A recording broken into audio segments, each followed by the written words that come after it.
Welcome আপনাকে লিখিত podcast ক্লিপসের এই ভিডিওতে। সাবস্ক্রাইব করে বেল আইকনটা প্রেস করে দিন এরকম আরও ইনফরমেটিভ ভিডিও সবার আগে পাওয়ার জন্য। ধন্যবাদ। আর স্যার, যখন আপনি ধরুন হিস্ট্রি অনার্স নিলেন, তো কলেজ জীবনের অভিজ্ঞতা যদি একটু বলেন, কারণ তখনকার প্রেসিডেন্সি কেমন ছিল স্যার দিনগুলো, যদি কিছু মনে পড়ে। আমার 1980 থেকে 83 প্রেসিডেন্সি কলেজে আচ্ছা। পড়তাম, হুম। এবং সেই সময়তে যারা যারা আমাদের সহপাঠী ছিল তারা যথেষ্ট মেধাবী ছিল।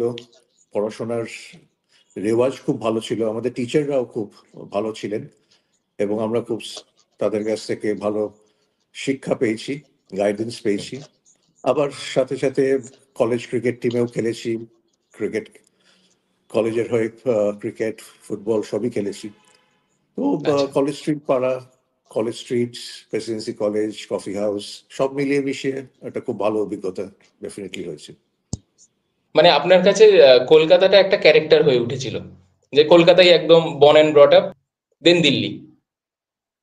কলকাতাতেই ছোটবেলা থেকে, যেহেতু আমি কলকাতার ছেলে, সুতরাং কলকাতার অলি গলি, প্রত্যেক জায়গা পাড়া মোটামুটি চেনাই ছিল, সেইভাবেই গড়ে আচ্ছা। ওঠা।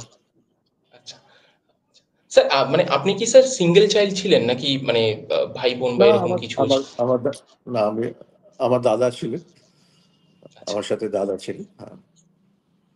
আর ছোট থেকেই কি পড়াশোনার ব্যাপারে খুব স্ট্রিক্ট একটা পরিবেশ, নাকি ঠিক আছে, লিবারাল যথেষ্ট, যে না ঠিক আছে না, পড়াশোনা?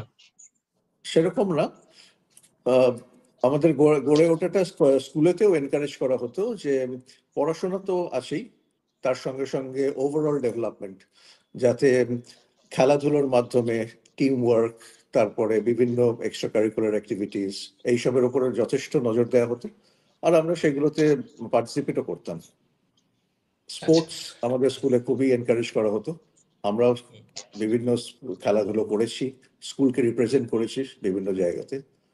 তো এইভাবেই আমাদের বড় হওয়া।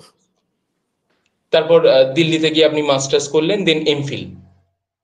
হ্যাঁ, এক্স্যাক্টলি। সম্পূর্ণ ভিডিওটি শেষ পর্যন্ত দেখার জন্য ধন্যবাদ। এবং যদি ভিডিওটি ভালো লেগে থাকে তাহলে একটা লাইক করে দিন এবং সাবস্ক্রাইব করে দিন, যাতে এরকম আরও ভিডিও আপনি সবার আগে পেতে পারেন।